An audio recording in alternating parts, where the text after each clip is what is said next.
ఈరోజు దేవుని వాగ్దానం సామెతల గ్రంథం 18వ అధ్యాయం 10వ వచనం.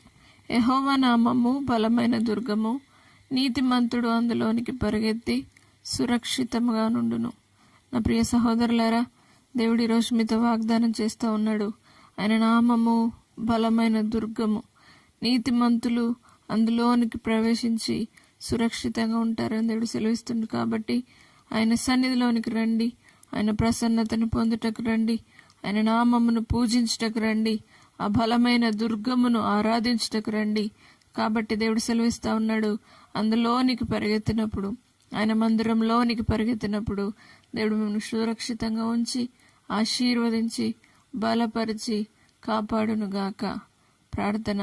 పరిశుద్ధుడా, నమ్మదగిన దేవా, నీ నామము బలమైన దుర్గముగా ప్రతి ఒక్కరూ నీ సన్నిధానానికి వచ్చి నీ నామాన్ని ఎత్తి పట్టుకొని ప్రార్థించెదరుగాక. ప్రార్థనలో పట్టుదల కలిగి నీ సన్నిధిలో గొప్ప అభిషేకమును పొందుకొని ముందుకు సాగుదురుగాక. దేవా, ప్రతి ఒక్కరు నీ సన్నిధిలో పరిగెత్తుకొని వచ్చుటకు వలన దేవాని స్తోత్రం, గొప్ప క్షేమమును, భద్రతను, ఆశీర్వాదమును, అద్భుతమును జరిగించి నీ మందిరంలో నీ సాక్షి బిడ్డలుగా ప్రతి ఒక్కరిని వాడుకోమని యేసు నామమును బట్టి అడిగి వేడుకుంటున్నాం తండ్రి. ఆమేన్.